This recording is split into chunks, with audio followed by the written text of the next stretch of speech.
Good evening. It is Tuesday, January 4th. It is 7 o'clock. We have a quorum of commissioners, our administrator, and the clerk of the board. At this point in time, I'll call the meeting to order. If you'd please rise and join me in the Pledge of Allegiance. I pledge allegiance to the flag of the United States of America and to the republic for which it stands, one nation, under God, indivisible, with liberty and justice for all.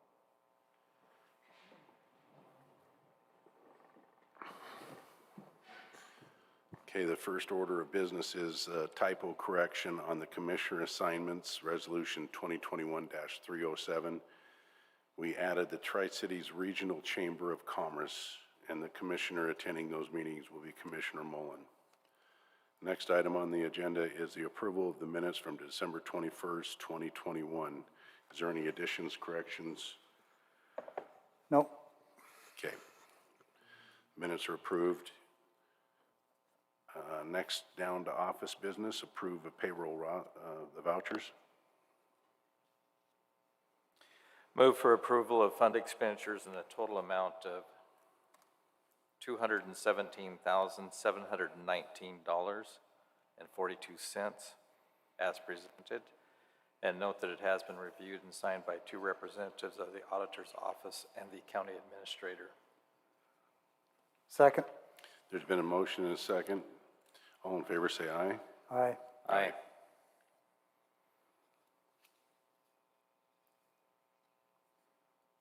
Is there any more vouchers? That's the only voucher we have this week. Okay, next is the approval of the consent agenda, items 1 through 5.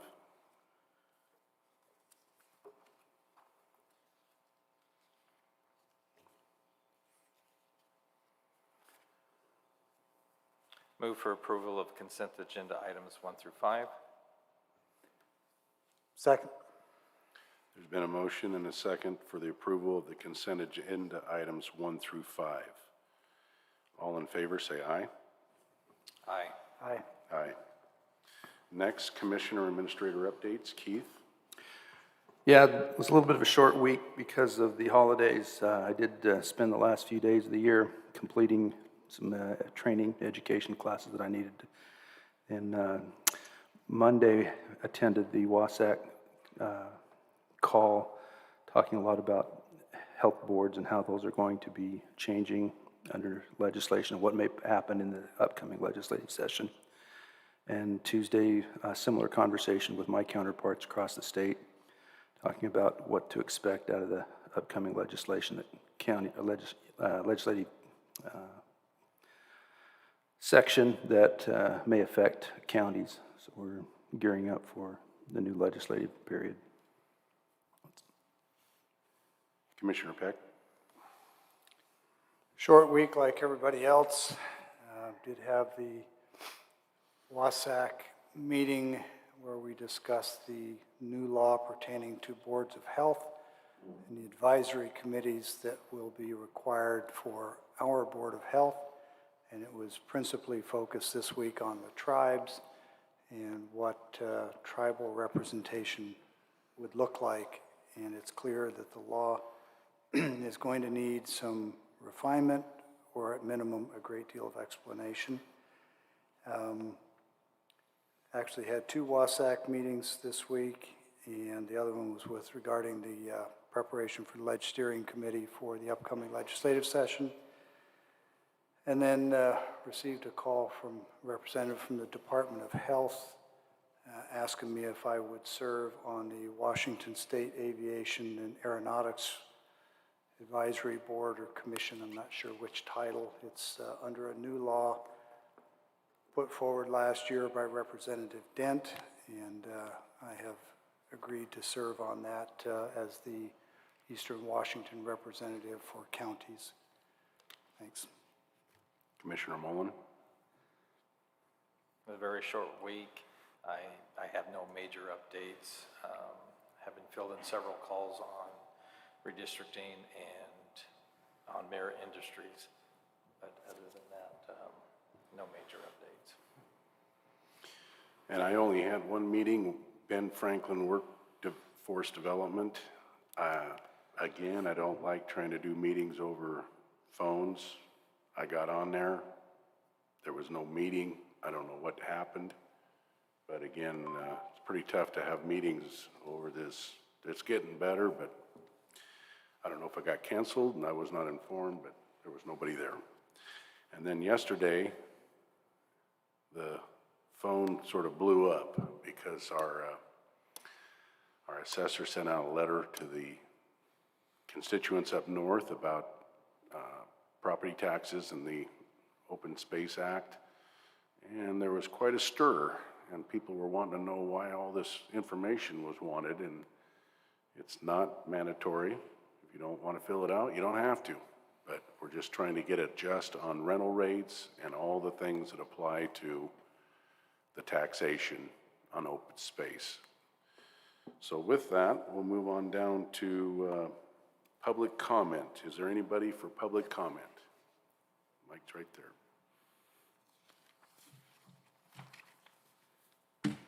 Thank you, gentlemen, and Happy New Year. I come to this meeting thinking the same thing I did the last time I was here. And the first thing I noticed is 2 of you aren't wearing masks. I see 1 of you is wearing a mask. He takes it off when he speaks into the microphone, then he puts it back on. 2 of you are not. And this raises a question in my own mind about just how legal this meeting actually is if you're not following safety protocols. The second thing that comes to mind is a comment was made at the last meeting that makes my blood boil and frankly is disgusting, and it was that the Latino community is quote-unquote unmotivated. Now, historically, whenever you're referring to a person of color and you say that they are unmotivated, that's a code word for lazy. That is how a lot of communities of color in our state take that. That is one of the most racist remarks you can actually make, and it's something that you see in our history. Doesn't mean the person making it necessarily is automatically a racist. Some people make mistakes. That being said, I would very much appreciate it, and I think a number of other people in our community would very much appreciate it if the individual who made that disturbing and racist remark would either clarify what their intentions were and then apologize for it, because frankly it was disgusting and it never should have been said at a public meeting, and especially not by a public official. Or just apologize, because frankly, that was wrong, and we have to do better. We are already, because of the topic that we are going to be discussing later, getting a reputation as the Mississippi of Washington. And while I love the great state of Mississippi, I think the reference is more to Mississippi in the 1960s. That is not good for businesses. It is not good for promoting public faith or trust in our government or in our ability to do things in Franklin County. And that is not the values that anyone who has actually been in Franklin County for all or most of their lives would espouse. We're better than that, and leadership starts at the top by admitting you made a mistake and giving the people the apology they deserve. Thank you. Thank you for your comments.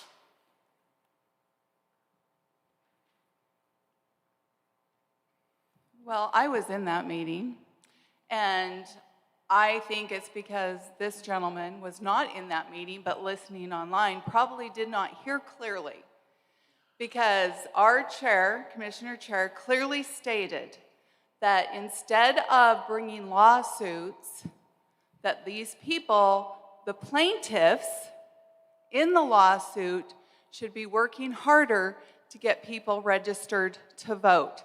That was it. He wasn't making any racist remark, and the fact that someone stretches it shows that they are the manipulator. And that, to me, is beyond offensive and disgusting.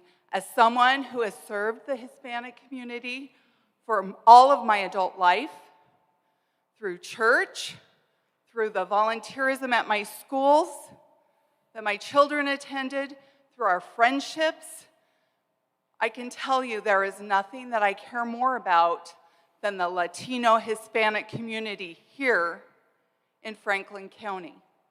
They are my equal, they are my brothers and sisters, they are amazing, hardworking people, much different than many of those that are spoiled. I have so much respect and reverence for them. If I thought for 1 minute that Commissioner Didier said one thing that was racist, I would have been all over him, and he knows it. So please do not play games for political expediency on the backs of the community and the citizenry here. That is what's disgusting. Thank you.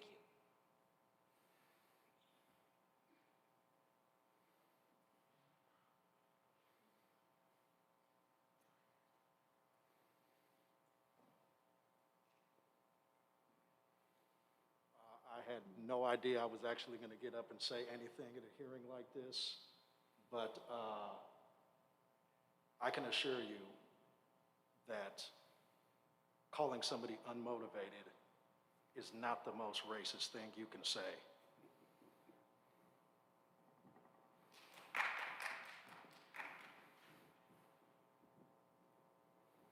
Is there any other public comment? Come forward.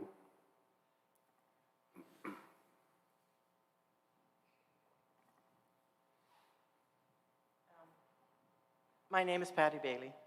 I just wanted to add to this comments on the form that was sent to the farmers.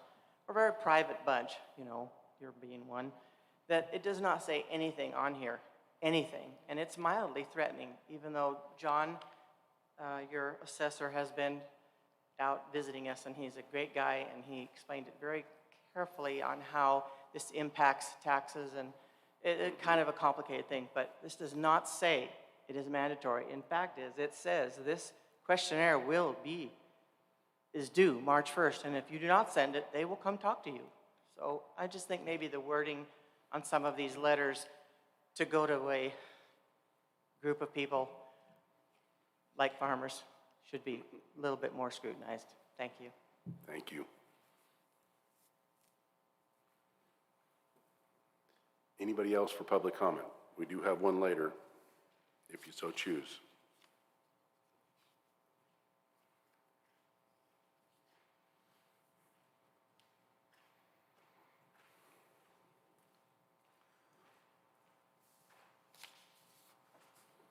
George Dockstetter, 4951 Self Landing Road.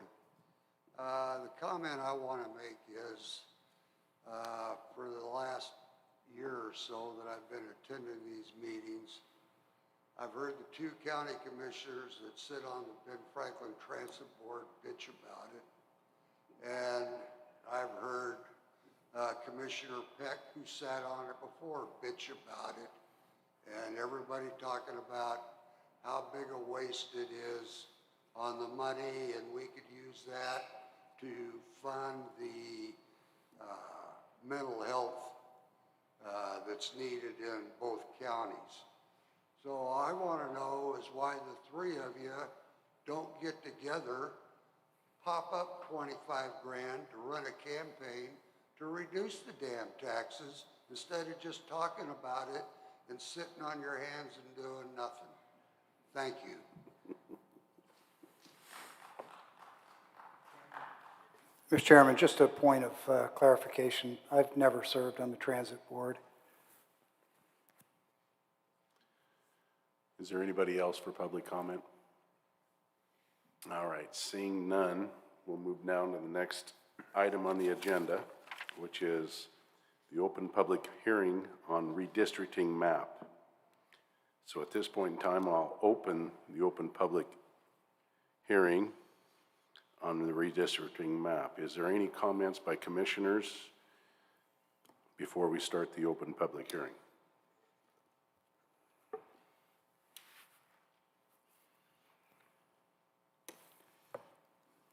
Mr. Chairman, not hearing anybody else, I'll go ahead and lead off.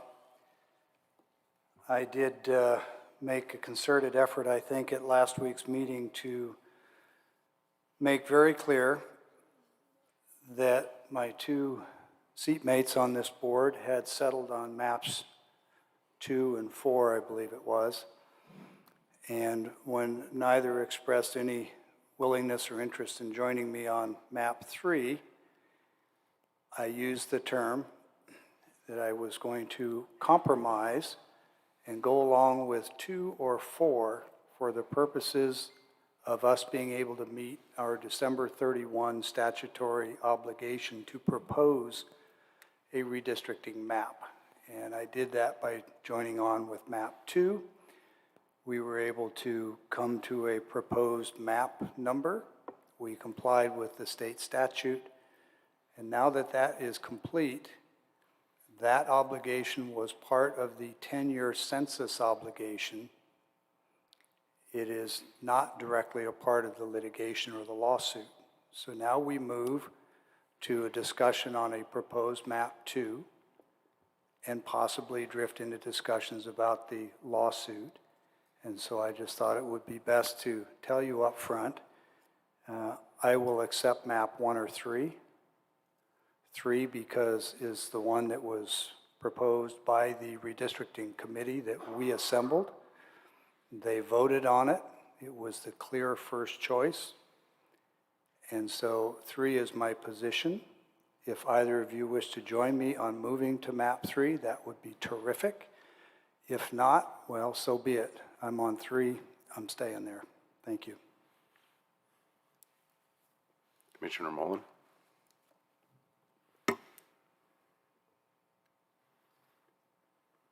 I guess my question would be that, did everyone on the redistricting committee vote on the maps? I believe there was one person that wasn't in attendance, correct, Keith? That's correct. Christina Vieira was not present at the meeting and did not vote. And the chairman of the committee, Cindy Hayes, did not cast a vote.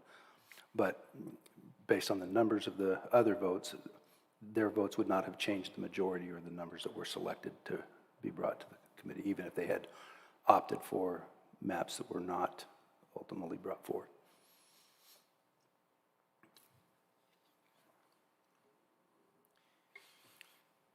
Was everyone on the redistricting committee giving the information on the population of the Hispanic in each map that was presented? We did review that with the demographer. And what was the demographer's recommendation? I don't believe he made a recommendation. From looking at the information that I was presented, map 2 that I proposed, which is obviously the closest one to what we have now with some minor adjustments, still has a population percentage that is acceptable to the courts. At least that is my understanding. It is also the lowest percentage with 67.8% of the Hispanic community in that. The rest of the maps are 80% and higher, which is my understanding that that's considered packing, and the judge would not accept that. But again, that's my opinion, and based on what information I know. Thank you. So I have some questions. Keith, were you aware of this information from the demographer at our last meeting? Was I aware of it? Yeah. Yeah. Can I ask why, as a commissioner, when I'm supposed to make a decision on maps, that I wasn't given this information? Maybe I'm unclear as to which information you're referring to. The information Commissioner Mullen went over, and after our meeting, I talked. We just received that yesterday, and I'd sent that to Commissioner Mullen when he requested it. Okay. But we had reviewed data with the demographer earlier as a committee. So you had the information at our last meeting or not? No, I did not have that information at the last meeting. The breakdown of the percentage of Latinos in every district? Not characterized the way it's presented in that format. That data has been available. Because I had no idea that any of this information was out. And as a commissioner, in order to make a good decision, I would like all the information. I know we were under a timeline, but I was told that the committee had this information and that we didn't get it. And to me, that's very disturbing because I voted for a map that had 86% Latino. That's packing, and it will not pass. I would never have voted for that map. I would have went through the list, and I would have found the one that meet the court's recommendations best, and that would have been 67.5% or 67.4, which gets them up to the highest. I believe the court wants it at 65, but that map gets it at the highest population where it won't look as if we're trying to pack that district. I would have voted for map 2. So my question is, I feel like we were deprived of information that we could have used to make a better decision, at least on my part. Commissioner Mullen, what does map number 3 have for residents, Latino residents? 80.5%. And all the other maps have over 80%? I can go through them. I mean, some are very close to it. Option 1 was 81.1%. Map 2, option 2, 67.8. Option 3, 80.5. Option 4, 79.4. Option 5, 73.3. And option 6, 80.8. Okay, so my information was wrong again. So option 4 was 79.8. 79.4, 79.4. on option 4. Okay.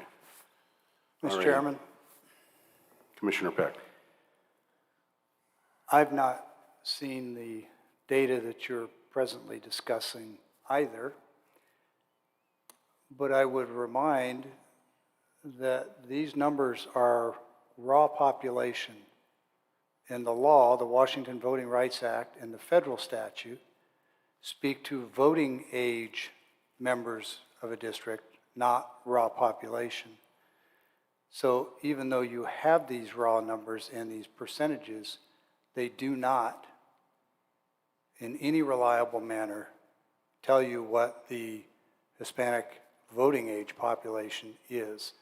That's a subtlety that's been overlooked too often, but the courts don't overlook it. That's specifically what they look to. So unless we have eligible voting age population by these demographics, the numbers are of no help in knowing if there's cracking or packing, the two terms commonly used in the Federal Voting Rights Act. Is there any other comments by the commissioners? If none, I will open it up to the public for the public hearing. Please come forward. I do have one member of the committee that's sent in a letter they asked to be read. Okay. We'll let Sean go first then because he's at the mic. Commissioners, if I may, just for clarification, the discussions, I believe, that took place with our redistricting committee and the demographer was there available to answer questions that the redistricting members asked. At the time that the demographer was questioned or made available to provide that information, there wasn't a specific map. This was a process where the committee members were able to ask questions, get further guidance on how their votes or their leanings or understandings could be made. It's our understanding that by satisfying the recommended map proposal that the commissioners did before the December 31st deadline, that was simply to put forward a map that can be subject to further discussion. My understanding is that the demographer will hear the public comments from the hearing tonight. This is the first hearing. This is a process that could, the intent was not to have one public hearing, then have the commissioners make a final determination next week. If the commissioners have further specific information inquiry, there's a period of time where the commissioners, the board, can make further inquiries of the demographer, take the public comment tonight if there's any kind of feedback or additional information that the public has that necessitates further discussion, That is kind of where our demographer was left, because the demographer didn't know until last week which map would be.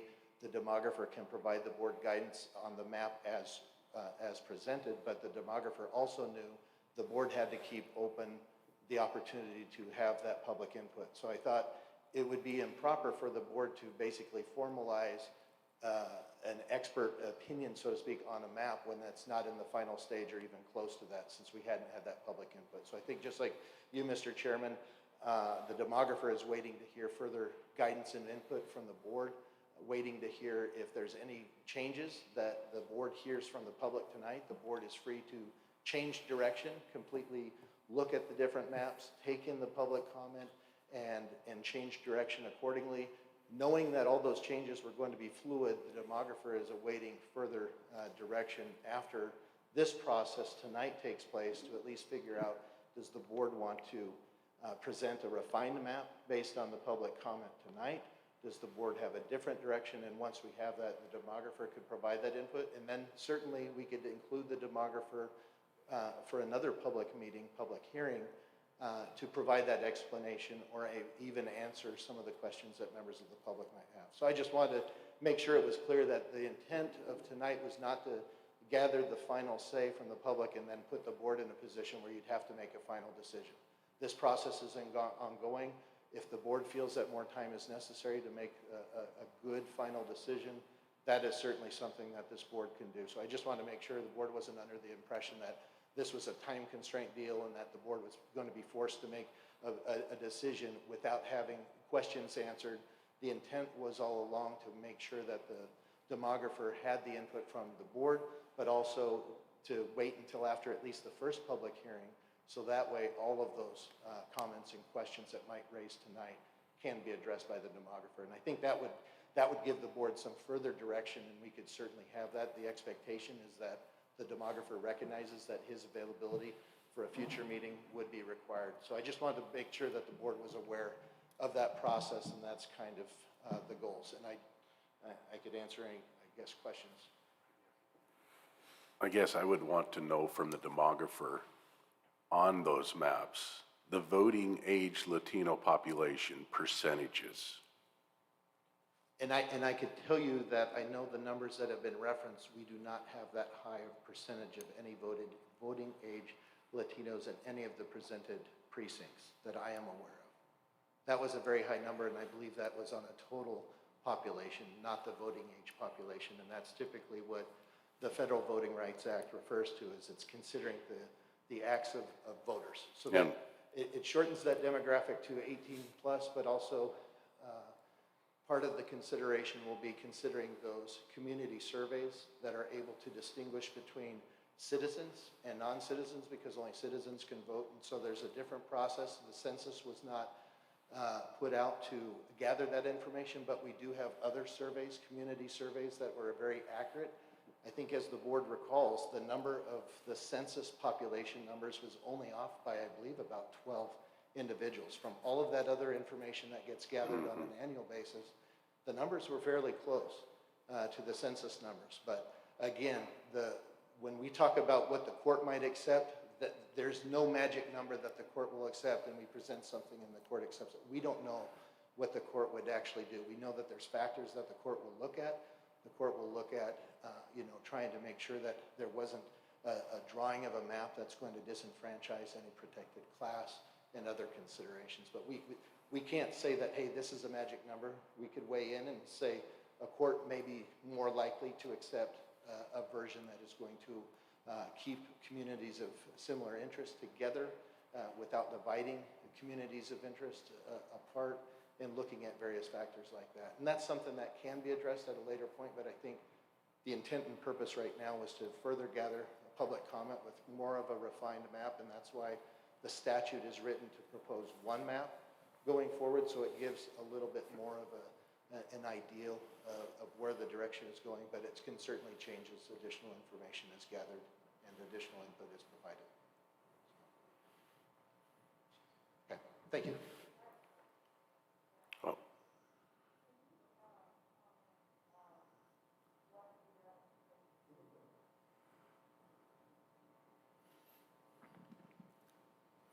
Can you comment, please, on what the ramifications would be if we chose a map that did not comply with the Voting Rights Act to the taxpayers?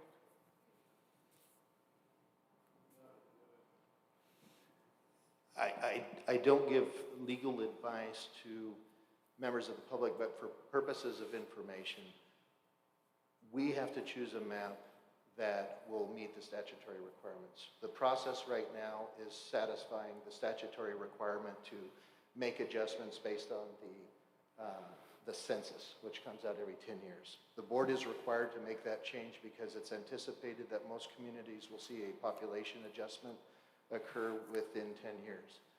I recognize that there is current litigation, which is kind of a different subject, and we recognize also, we did brief the board at the last public meeting. I think there was comment that whatever action this board takes place could be subject to further court review, and we recognize that. And so until we have the matter before a court, obviously we're trying to take a position, I guess the legal guidance, we do have outside counsel that's not on the call tonight, but obviously we want to give the board additional guidance as to whatever map is going to come in a final form, and we haven't simply reached that point yet. The purpose of tonight is to gather additional public information. That will be subject to review. We also make ourselves available to the board so that they could ask those particular legal questions. That's why we have executive session. As with any entity that is in litigation, they need to have the ability to be able to ask candid questions of legal counsel and be able to be fully advised in making those decisions. And that is going to happen at some point in the future. But purposes of tonight is to gather public input because it's my understanding no final decision is going to be made tonight. This is a process, and it's a process that could take weeks, months to make sure it's right. Obviously, the board needs to continue to move, and a time of exercising reasonable care to move that forward. But there is ongoing litigation, and that's a separate issue of what the court may or may not accept. That's what I can answer. Okay, anybody for public comment on the redistricting map?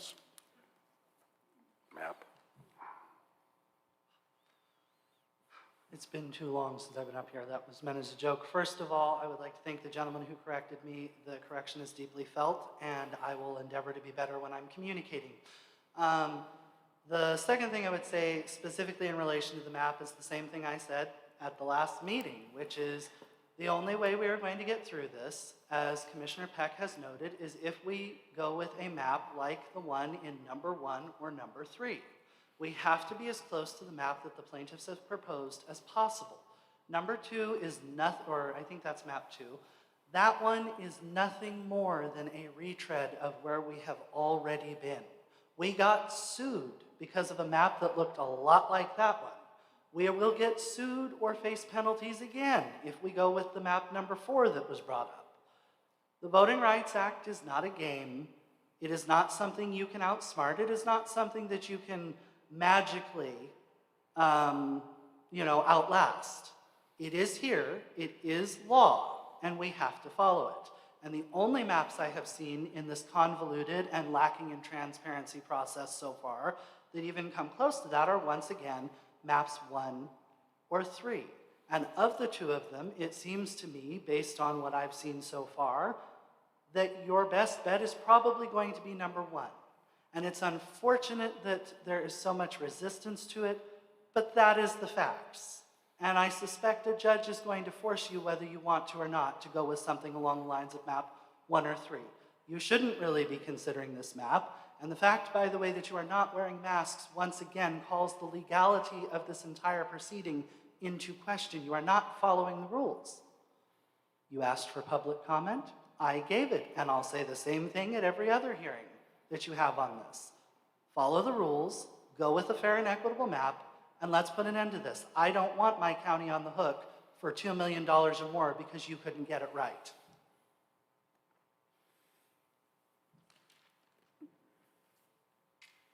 I'll tell you what transparency is showing up at the 4 public meetings that the committee held throughout the county and had public comment and listened to everybody, and everybody gave their 2 bits. The committee worked their butts off to come up with 5 options to present to the county commissioners for them to make a choice. So if you don't show up, don't bitch.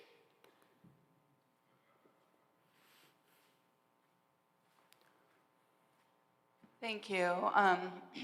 LaWanda Hatch, I am Franklin County in Precinct 100. And I recall the first public meeting that we had for the commission, Board of Commissions was here, not these commissioners, but the Redistricting Commission.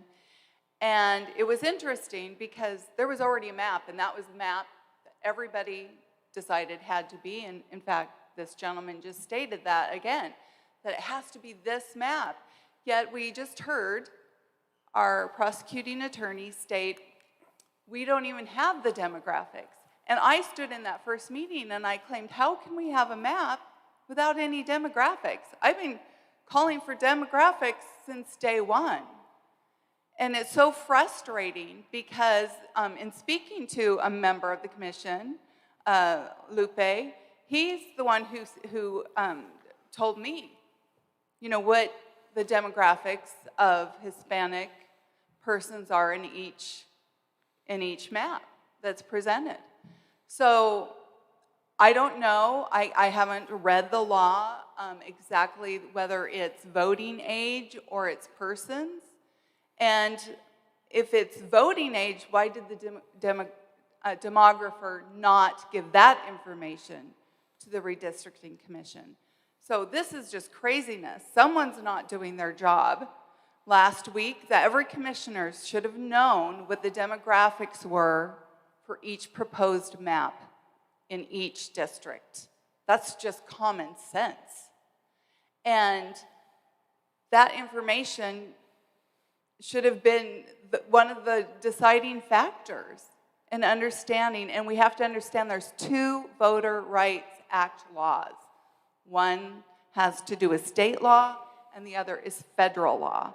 And so the Redistricting Commission has to weave that fine line, while not watering down the votes of a protected class of people, while at the same time not gerrymandering to break federal law.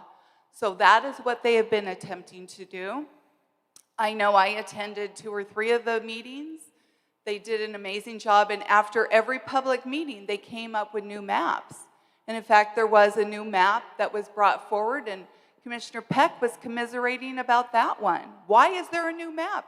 Well, that new map was the result of listening to the public comment, which is how it should be done.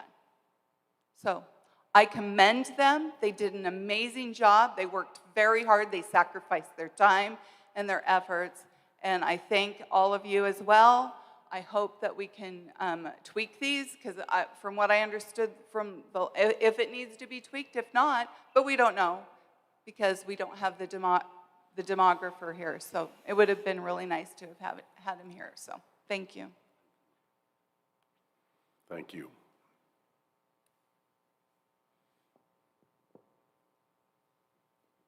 I guess, listen to Commissioner Peck and our PA. It ain't gonna really matter what map we have, but we're gonna be in trouble, because clearly there's not a percentage high enough of voting Latinos to satisfy the courts, according to what you're saying. If we're not gonna go by the population numbers and going by strictly voting numbers, not one of your maps, including the one you want, is gonna satisfy the courts, number one. Second of all, I know at one point you guys were talking about district-only voting. That would even put them at a bigger disadvantage than they got right now, because right now their population is 55% or 54 point something in the county. When you go to a district-only vote, it's going to put them at a bigger disadvantage because of the amount of voting ones in each district, regardless of what map you choose. So I don't think that it's going to matter what map we choose. We're going to be in the courts, and we're going to have a problem because they're not registered to vote. Am I right or wrong, Keith? I mean, like she said, your guys should have been here tonight with some numbers, Because I've asked you for numbers a month and a half ago and got none, and I figured they're drilling, and you probably didn't have them, I give you that. But I asked you months ago, or a month and a half ago, when we started this district, and what are the populations, what are the different stuff, and you sent me a deal, the US Census, but now Commissioner Peck says that ain't what the whole thing's based on. It's not based on census, it's based on voting population. So now we're something totally different. I guess I don't know why we take a US Census if it's gonna be voted on voting population, or determined on that. I mean, I guess we're just in hot water no matter where we go. So I guess throw a dart, pick them out, let's go on down the road.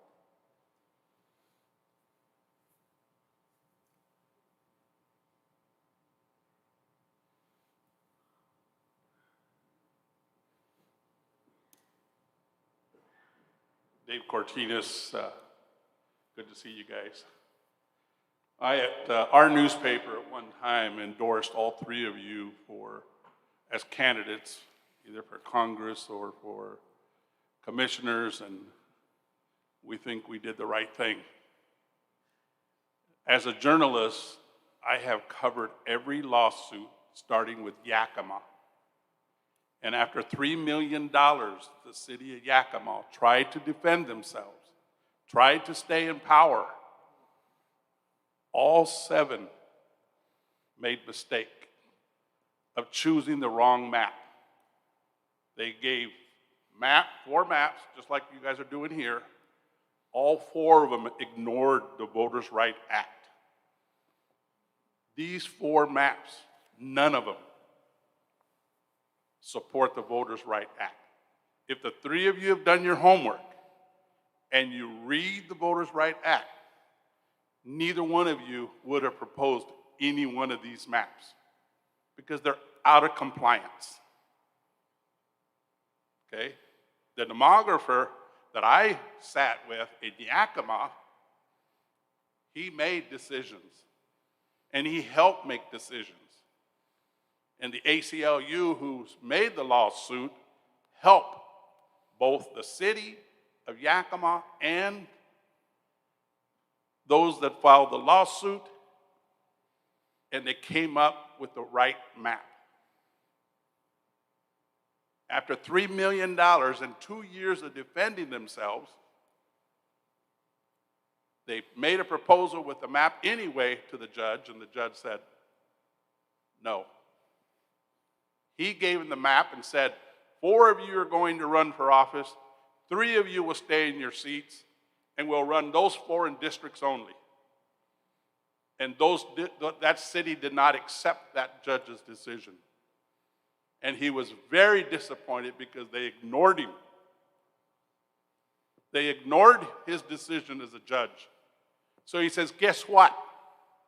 All 7 of you are going to run. $3 million later, they had to do what the judge said. So if this man wanted to know what will happen, that's what happens. The judge finally makes the decision. He said 6 of you will run as districts and 1 of you will run at large. And that still runs today. And the districts are in compliance with the Voters' Right Act. I'm really surprised that the 3 of you, who I have been able to enjoy visits with you and have lunches with you and have supported you, can't come up with a fair map according to the Voters' Right Act. I just can't believe that 3 smart commissioners cannot get in compliance with the Voters' Right Act. It's very simple, very clear. And we haven't been able to do that. After the ACLU, and I covered all of these, after the ACLU sued Yakima and won with the judge's decision, they said, we're going to sue Pasco next. And they found a victim of Bertha Glatt. And there were several of us. I was part of that process also. As a journalist, I was chosen to be on that commission and help make some decisions because of my stories and the reporting I had done in Yakima. And Pasco said, we're not going to fight and we're not going to spend $3 million trying to stay in power and run the elections the way we're doing. We're going to follow the Voters' Right Act. And we're going to work with the Latino community. We're going to work with those people, and we're going to do everything we can to be fair and have a fair process. They didn't spend $3 million. They didn't spend $1 million where we are today. A little more than $1 million already this commission has already spent. Going beyond that, and we're getting higher in the process because we don't have the right information, because we don't get the information put in front of us, is what I'm hearing.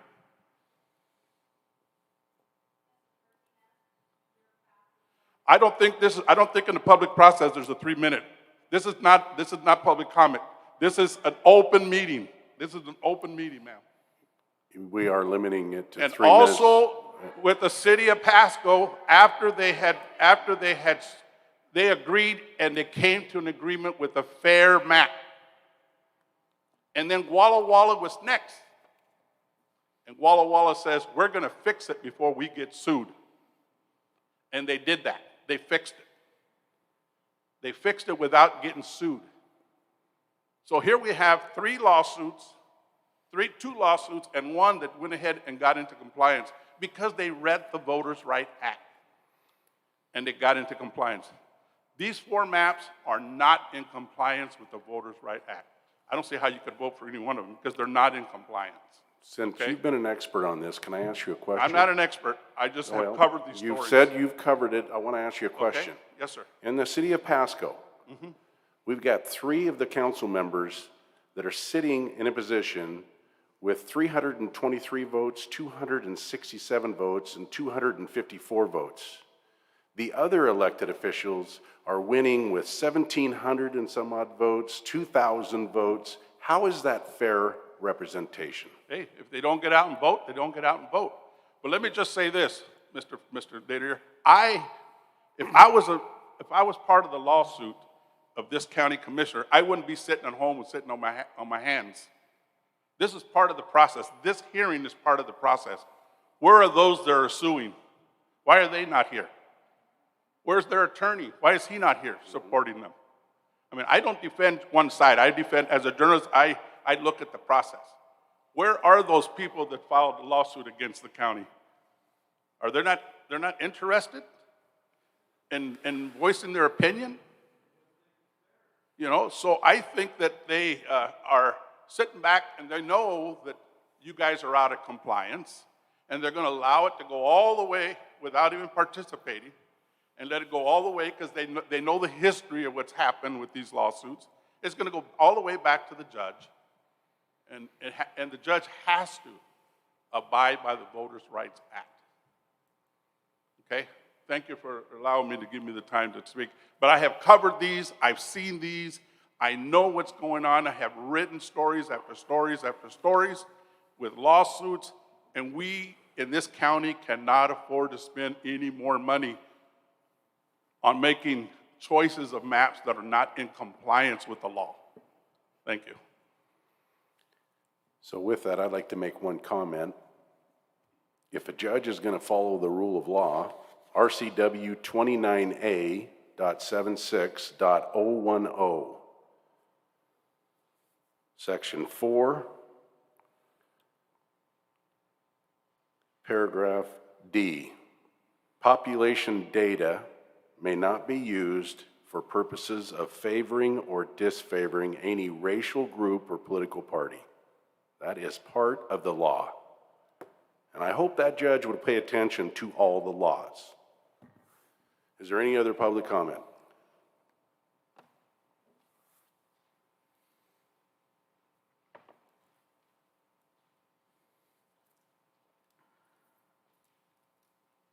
As I sit back there in the gallery, listening, I'm feeling a little heartfelt towards you guys because you guys have poured out your hearts into this process, put a lot of effort into it, put a lot of your time into it. I saw Mr. Didier at three out of the 4 meetings. The 4th one I didn't see him at because I didn't attend it. Mr. Johnson, you as well. All of our redistricting board has put a lot of time and effort into it. I feel bad that you guys haven't gotten all of the data that you guys need to make the decision. But I do want to congratulate you on your efforts that you're putting out towards standing up and saying that we will at least attempt to run our county. We will stand up and try to lead our county and not just bow down to somebody from California coming and telling us how we're going to run our county. Thank you, all of you.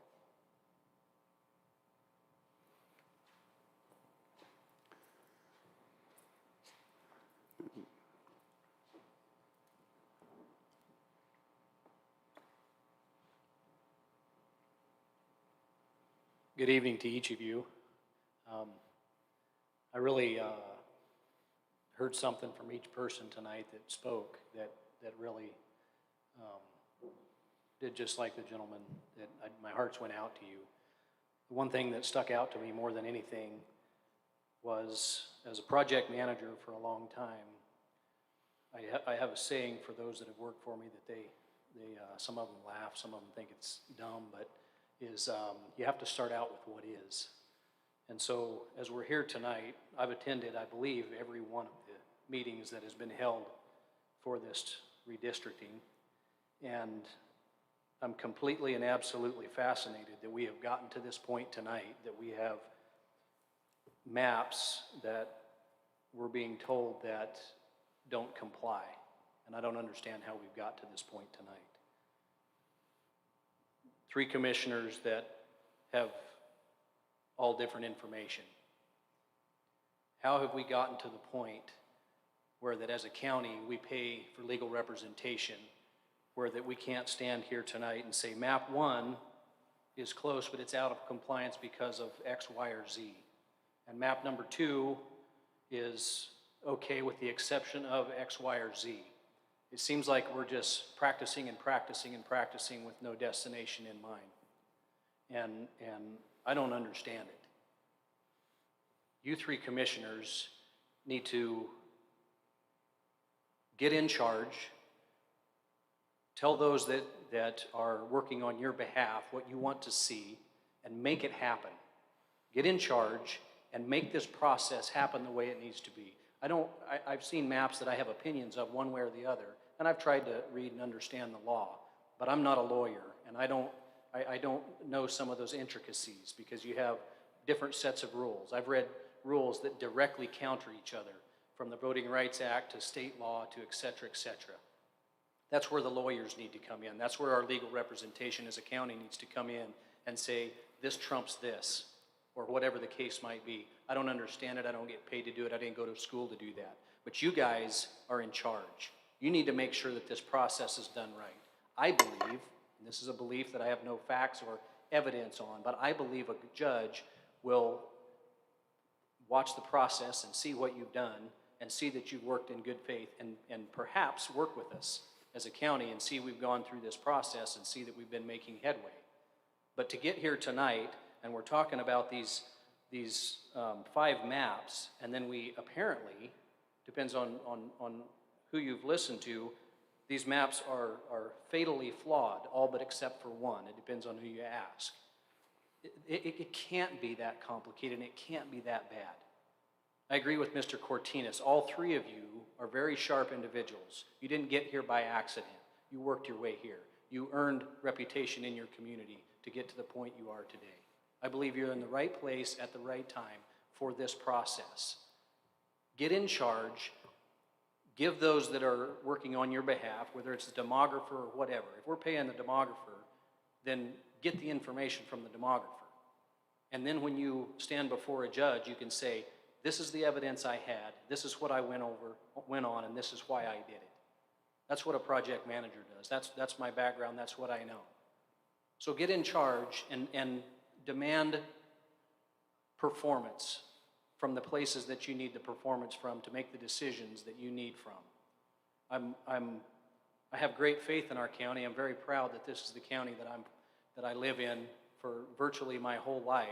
And like some say that we're better than this, I think we're better than this to get to this point. Not beating up on anybody specifically, but I'm saying let's start putting boxes and checking boxes. This one is right, this one is not right. This one we have to adjust like this because of whatever the case may be. I do thank each of you, including our county administrator. I thank each of you for your service, and it's tough. We're not here tonight because this is an easy process.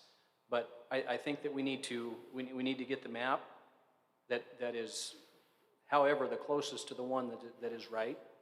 Y'all have gotten close, and figure out what's wrong, and let's adjust it to make it right. I don't see how that this is that difficult of a thing. Thank you for the opportunity. Thank you. Is there anybody else for public comment? Mr. Chairman, I do have that one written statement from a member of the committee. Yeah, go ahead. Do that. Thank you. This was a letter submitted by Mr. Vargas.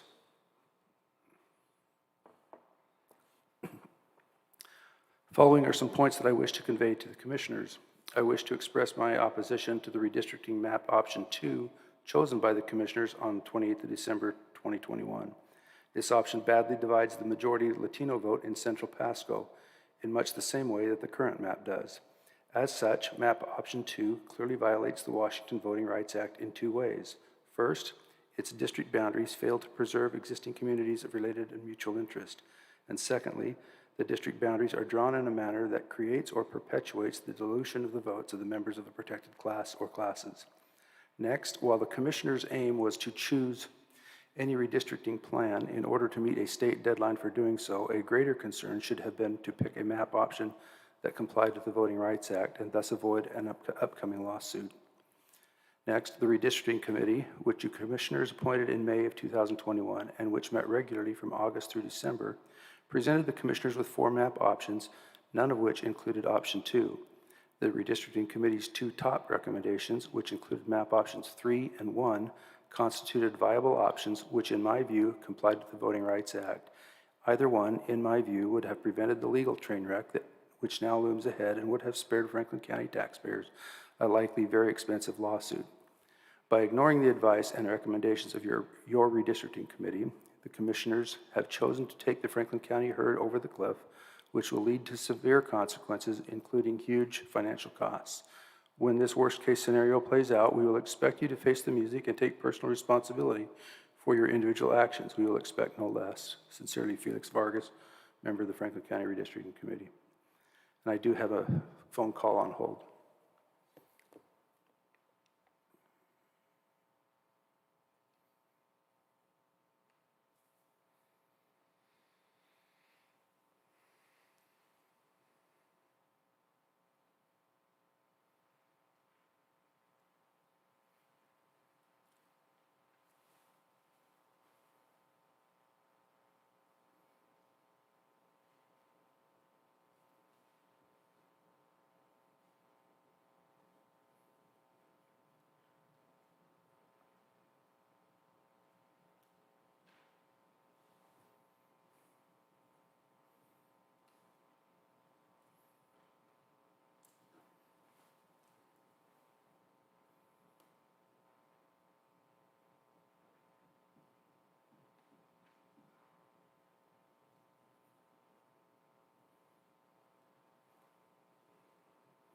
There's a connection error at the courthouse. It's going to take just a moment.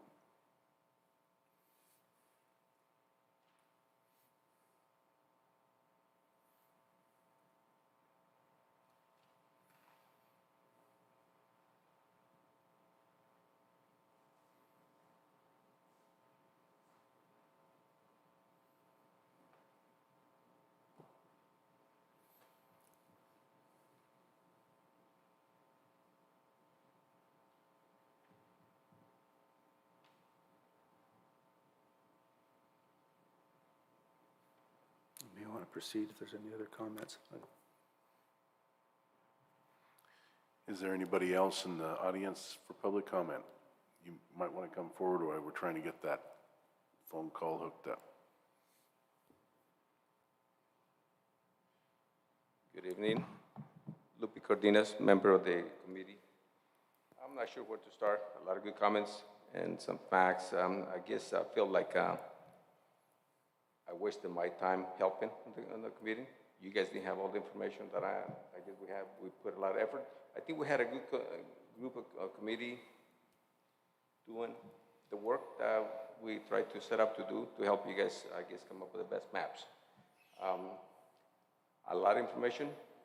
We did have the demographer come in there. I'm surprised you didn't have that information in front of you. And the demographer was supposed to help us a little bit to move some of the precincts where they will fit into some of the things.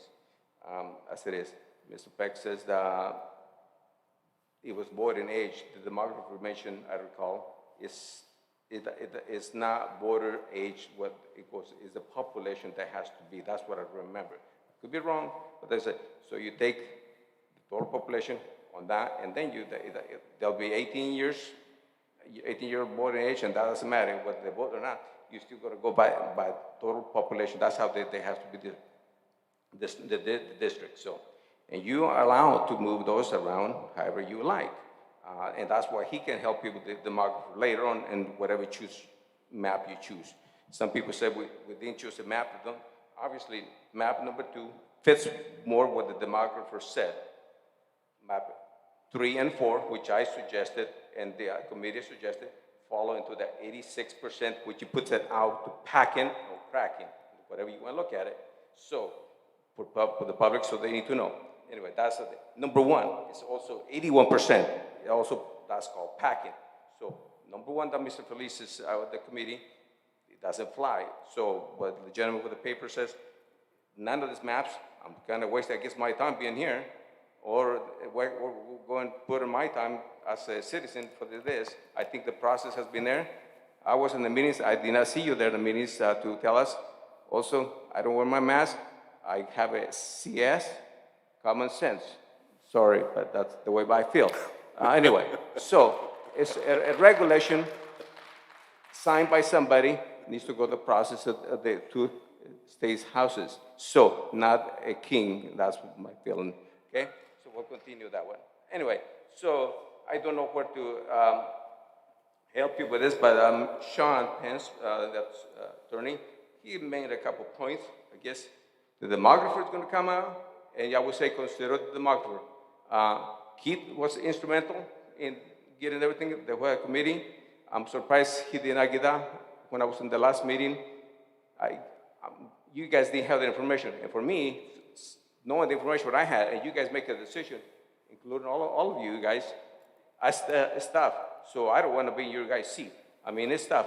So now, I would say, from what I know, get a demographer. You don't like map 2, 3, you can change that with the demographer and to fit it where you want it to be. So like Sean said, if we got time, the public needs to hear it. But anyway, that's my thing. So I'm not sure where I'm going to go. The other thing in the lawsuit, my question is, have they proven, or are we still working on the proving that somebody that got this franchise? I mean, or they didn't get chosen by that? Well, I don't know for that lawsuit. I don't want to pay any more money for the lawsuits, but at the same time, I'm going to fight the heck out of it until I'm going to go for what's right. I need my vote to be counted, and if people don't want to vote, fine. I mean, not everybody is willing to go vote. It doesn't matter what color they are. Everybody has an equal right, and no different than going to school. You can pay attention to the class, the teacher's telling you, or you can go playing with somebody else. So everybody has an equal time to learn. And the same thing here, whether you go to vote, that's what I feel. So everybody has the right to go and vote. So with that, sometimes I like to say I can answer some questions, but sometimes I go too many places, but I do think through a little things, and I do have some common sense. Thank you. Thank you. You got the call? Okay. Yes, the caller is back.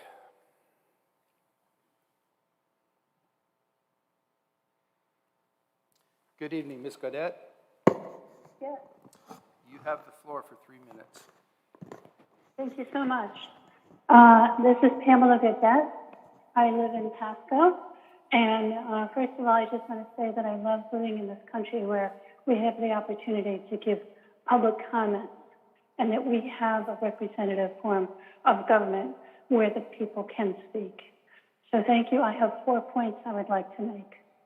The first point, I feel a lot of time and effort has come, done by this commission and by others, in effect, to go back to the existing map. It seems that the commission has, in effect, decided that we're just going to keep what we have. We're ignoring the Voters' Rights Act.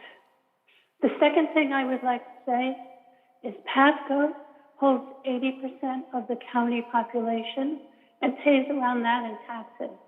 Yet this commission has said Pasco only deserves one commissioner. This just does not make any sense. The third thing I would like to say is I would like to read a definition of racism. Racism is prejudice, discrimination, or antagonism directed against a person or people on the basis of their membership in a particular racial or ethnic group, typically one that is a minority or marginalized. Saying that Latinx people lack leadership is racism. Shame. The fourth thing, I would like to say is I don't like my tax dollars, my hard-earned tax dollar money spent this way. All the money that's been spent on these commissions, all this money, one person said $1 million so far, I don't know what the number is, and then maybe more because we're ignoring the Voter Rights Act. I'm a taxpayer and I don't like my money spent this way. Thank you for listening to me. Thank you for your time. Thank you. Mr. Chairman, I'd like to clarify a few things in the discussion that have come up thus far. Most of you probably know this, but just to make sure everybody is clear.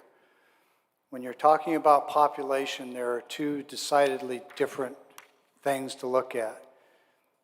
By state law, each of the three districts has to be divided, and I believe the exact words are as equally as possible. If it's not those exact words, it's real close. Nowadays, the way we count bodies and we draw precinct boundaries, we can get it down to less than the number of fingers on one hand. So getting them just by human beings per district as evenly divided as possible is an easy thing to do. The more difficult piece is when you talk not about Mr. Cardenas when he referenced people over 18, that's not the measure. It's eligible voters. And eligible voters can mean a lot of things. It can speak to citizenship, it can speak to age, it can speak to length of residency. I don't know if length of residency is really a factor in this case, but it is in some states for sure. But the point being is the three districts have to be equal in terms of total numbers of people, but in terms of eligible voters, they can't and won't be equal. And the courts have decided in previous cases, City of Pasco, City of Yakima, County of Yakima, that protected classes of individuals, and this extends to the federal voting rights law as well, and by the way, just as a quick aside, the state law has to comply with the federal. So any suggestions that have been made this evening about them being in conflict really don't apply. The state law has to comply with the federal. And so the real test here is to get three districts of equal numbers of people, then measure the number of eligible voters in each, then determine whether or not you violated the federal law on cracking and packing, cracking being where you split a protected class to disadvantage it, packing where you put an extremely high percentage, generally considered to be anything north of about 60%, all into one district. Usually it's assumed that's done for the purpose of moving those minority populations out of the other districts to diminish their voice in those other districts. So while cracking and packing are two decidedly different things, they both are matters that the court looks specifically to. Nobody in this room, to my knowledge, and if you are here and you know this, please educate me. Nobody knows what the eligible voter population is in those three districts. We selected a proposed map last week so that we could comply with a state law that says in census years, by the end of the calendar year, you have to propose a map. That is separate and aside from the litigation. We selected a map, we complied with the law. Normally it wouldn't have been that compressed, but the census data was late in 21. No excuse, just a fact. So we complied with that, we checked that box. Today we're still talking about that, and we could legally pick a map that's got 3 districts with equal number of people and call it good and move forward. And then when it comes to the litigation, have this conversation all over again and pick one that complies with the Washington 2018 Voting Rights Act and the federal voting rights. We could do that. Seems like smarter for us to pick one map that does both. And what we're missing is the demographer data that tells us eligible voters in each. And in fairness to all 3 commissioners, the county administrator, and others, the demographer, to my knowledge, hasn't been given the maps and the time necessary to do that analysis.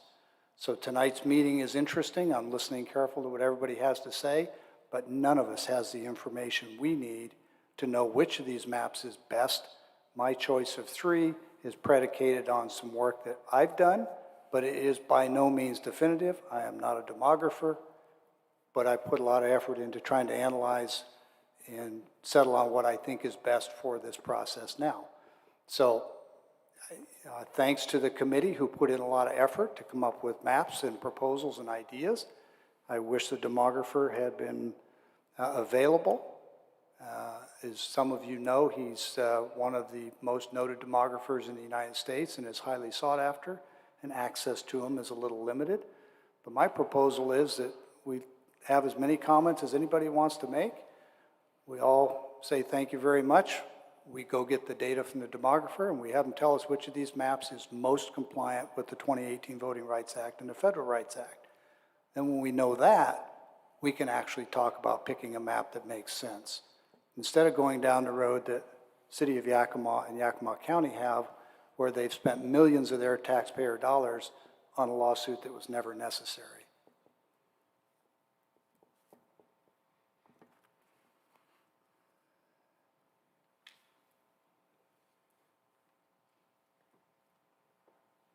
Lupi Cardenas again. Thank you, Mr. Beck. Very well put. I'm glad you brought those points out, but I think that's how the committee should follow. Just look at the demographer. That's what the best. That will make it the easiest way to do this. Whether we'll comply with the law, don't know. But anyway, the maps are there to easy. You can move 1 or 2 or whatever you want, the precincts to make it. But I'm glad you said it that way. What are the demographer said? Total population. And he didn't say the voting population. It says because kids, there will be so many kids that will become 18 years old and they might vote, and that'll be, those people might vote one way or another way. And that's, so, but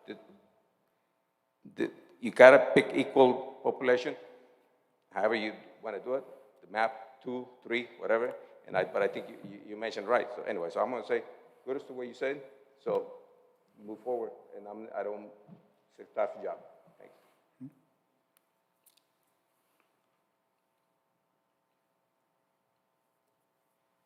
Okay, is there any other public comment?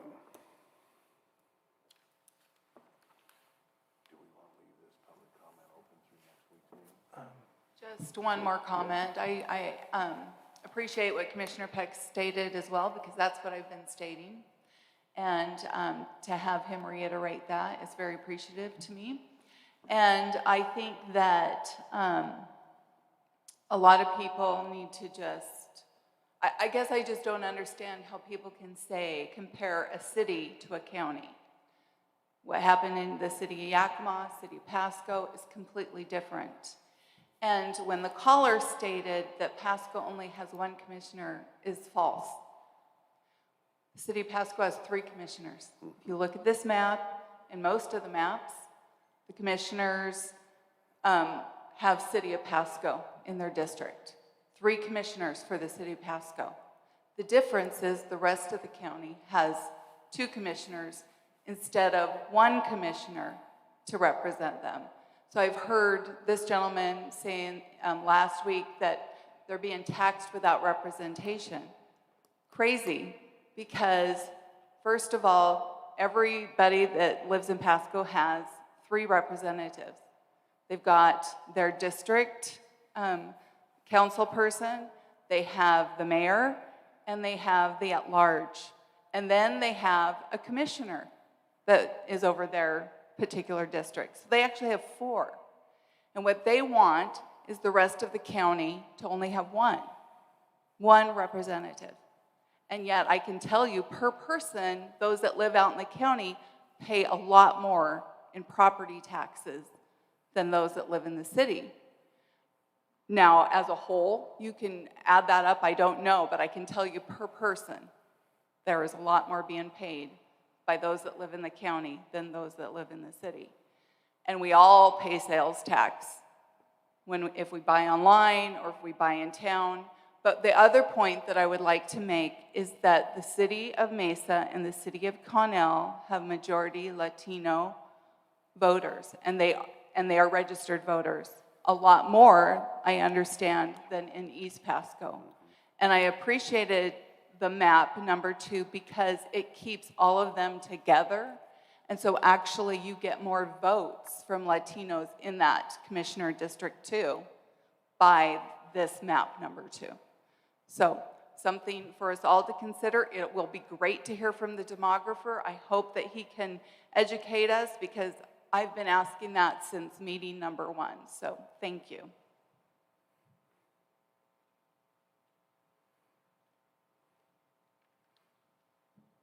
Many, many years ago, when I was in high school, and I love to wear my class ring because I'm proud of being a Pasco grad, I had a teacher who told me that you can always tell when there's a lack of leadership and when you shouldn't trust someone when they blame their staff. I keep hearing as we unfold these meetings what the staff are doing wrong. And I think it's interesting. It's a lot like in presidential politics when you blame your CIA director because you made a foreign policy boo-boo and you didn't read the report that they gave you. It's, I suppose, a great political tactic, but it doesn't really show leadership. And the reality is, it doesn't matter what political preferences the 3 of you may have. I honestly, despite what some of you may think, really don't care. What I care about is that my county is following the law. Because for many of us, Franklin County isn't just some place. We grew up here. It made us who and what we are. When we didn't have other places to be, when we didn't have anything, it gave us an identity and something to be proud of, like this ring. I understand that this is a difficult process for all of us, and we're trying to do this in the middle of a pandemic.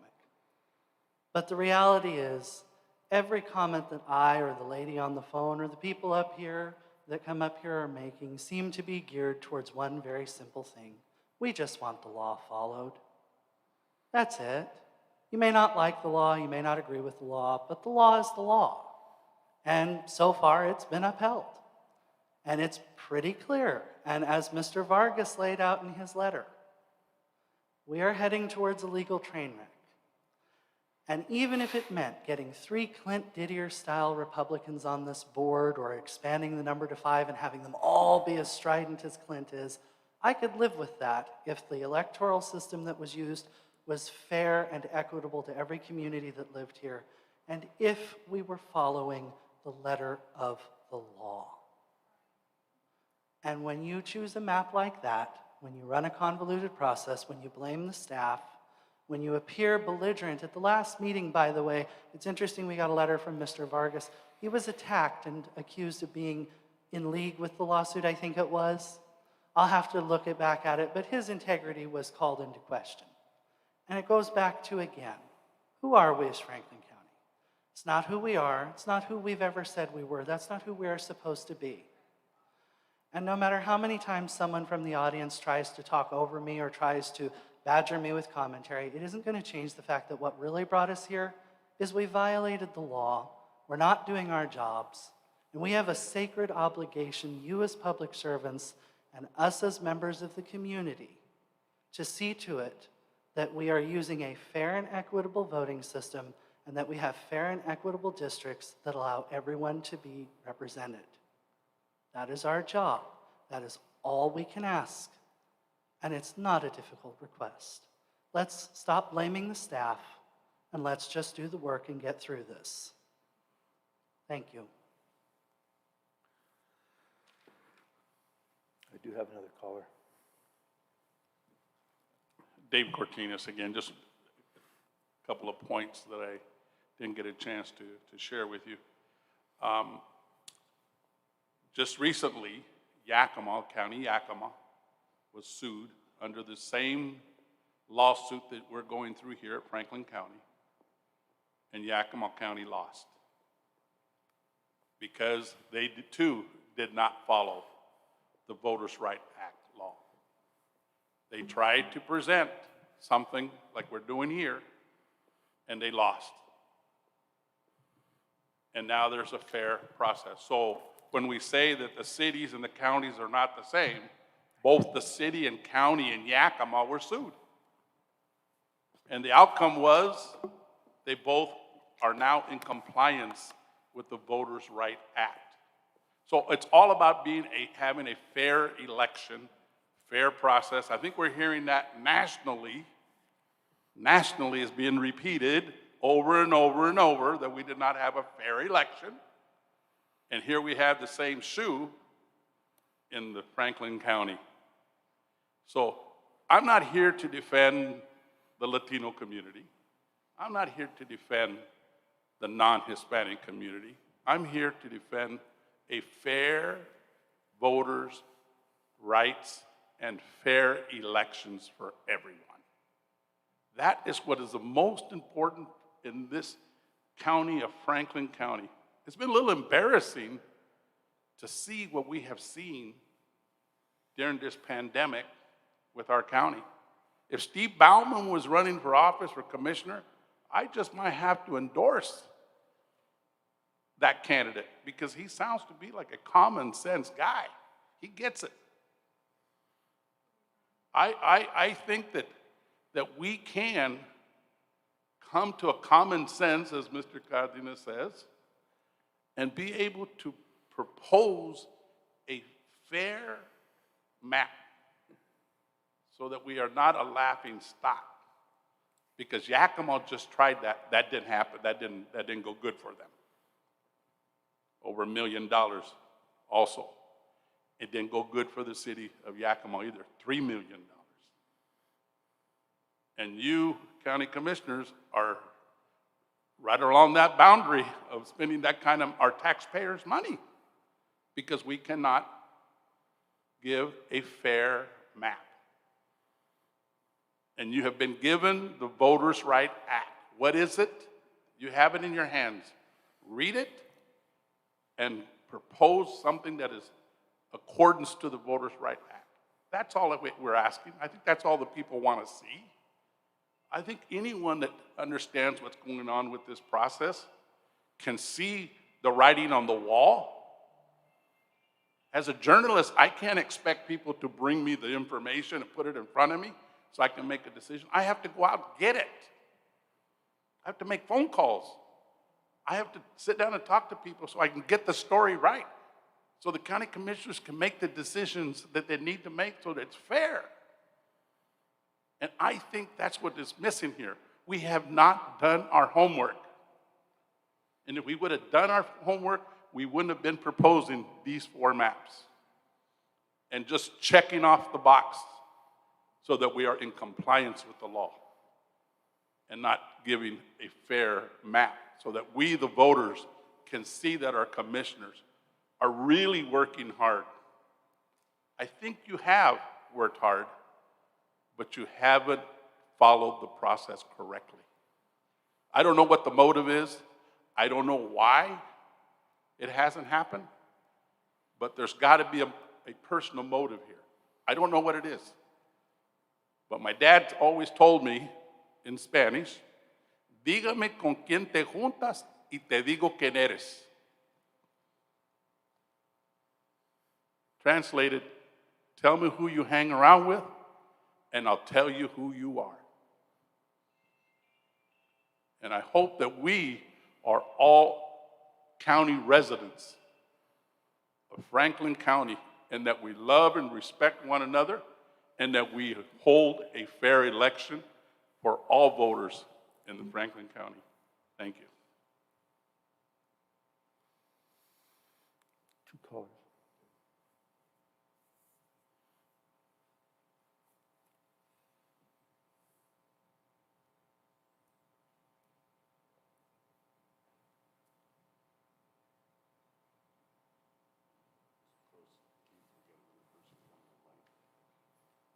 Yeah, go ahead. Go ahead. Kevin Hine in Mesa, Washington. I know all three of you commissioners. Not a one of you is racist. I've known one of you for over 50 years, the other two, 15 to 20. What these people, Democrats, trying to turn this into a circus of racists. Franklin County's not racist, never has been. I've lived here for 53 years. And because we're turning it into that, makes this whole wrong. Guys, this isn't that difficult. I know you're trying to be fair. Make a decision. Let's get on with it.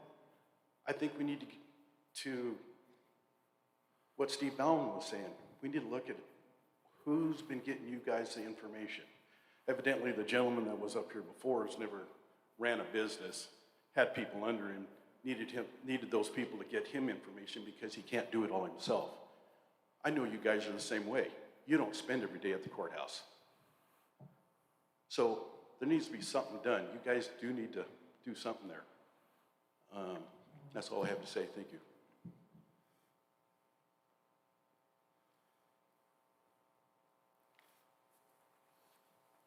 Shirley, go ahead with the callers.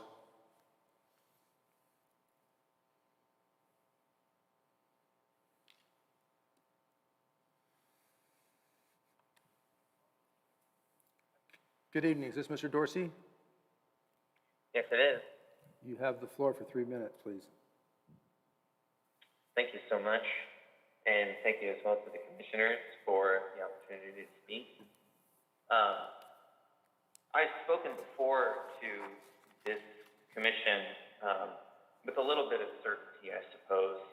I try and keep to the facts, to the law, to the data that I have seen and know. It sounds to me like this demographer is really hard to get a hold of. You know, he's as good as he is. I can totally understand that. Probably in a lot of demand. I assume everybody's run political campaigns before. You know that you get demographic data with any, campaign data system that you happen to use. Nation Builder comes to mind. Maybe get a campaign account with Nation Builder and just start plugging in data that you've already got and get something back as to the data that you're looking for. If you can't wait on this demographer, you don't want to take 5 months, whatever it is. Just a thought, just an idea. It would give you something, maybe more than you have now. It would make you feel better about a decision. I just want to keep it pushing forward, So, good luck. Hope you try and pick math soon, but I understand you gotta wait for data. So, take your time as best you can, and good luck. Thank you very much for your time. Thank you. Go ahead, Shirley, with the other caller. Good evening. Is this Mr. Simmons? Yes, it is. Steve, you have the floor for 3 minutes, please. Good evening, can everyone hear me? Yeah, were you good? Good evening, Commissioners and the public. I just wanted to, I know since this is a public hearing, just make a quick comment. I was listening to everyone's comments, and I was listening to Commissioner Peck's comments, and I just wanted to again reiterate that having that demographer, that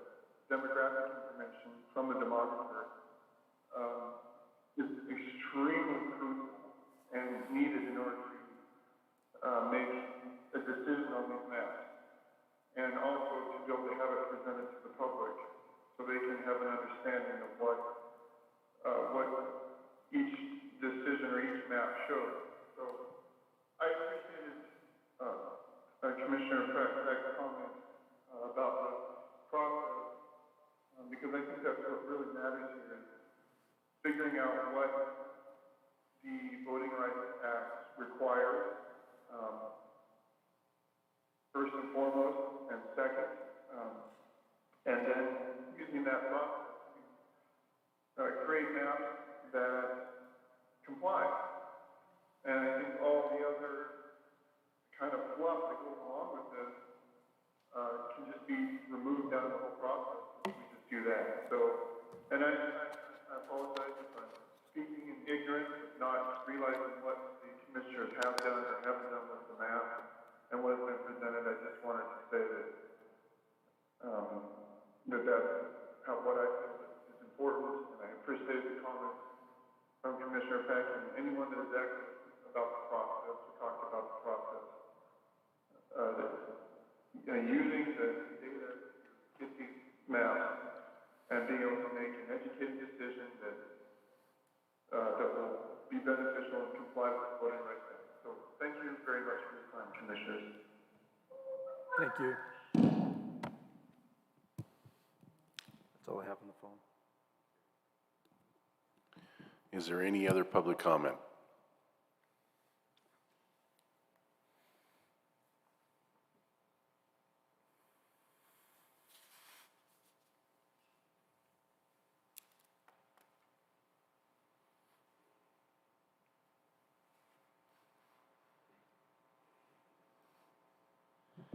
Do I need to state my name? All right, Leo Perales, 3902 Charleston Lane. I was one of only a few individuals a few years ago that assisted the city of Pasco. And this is kind of apples to oranges, but they went through a redistricting situation there.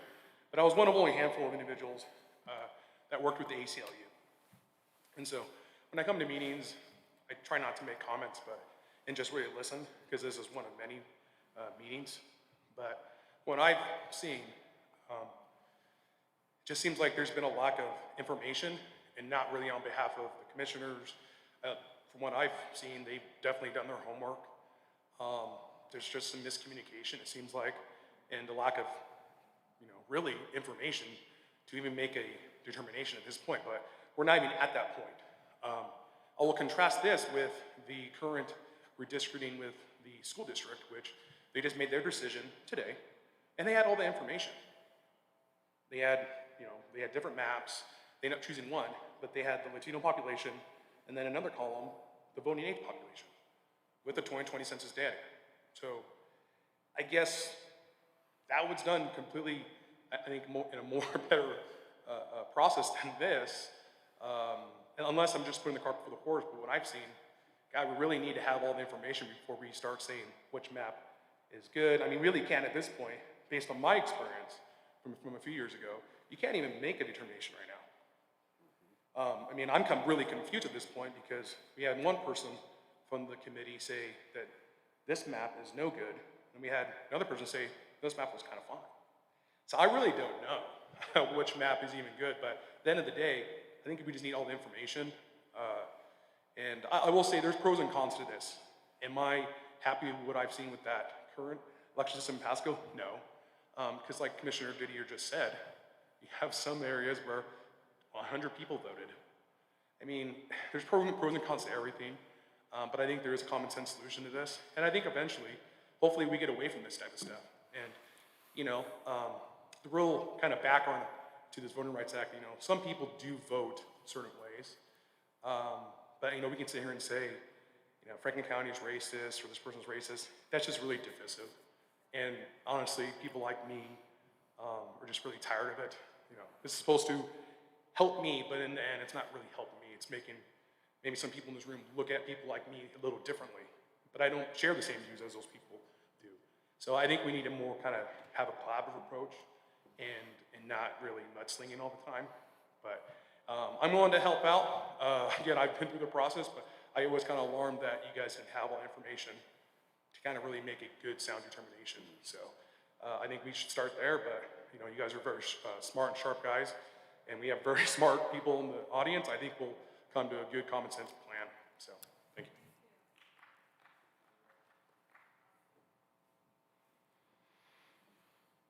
you. Okay, is there any other public comment? Seeing none, do we want to leave the public comment open until the next meeting? That would be my recommendation, is to continue this till next week. We can get further questions answered, and We will leave the public comment open till next meeting, and we'll entertain anybody sending emails in. We want to hear from the public. We want this as open and transparent as possible. So with that, we'll move down to the administration office business. Keith? no, that's all I had tonight. Okay, we have another public comment, other way from the, is there anybody for any other subject? Seeing none, want to wish everybody a happy new year, and this meeting is adjourned.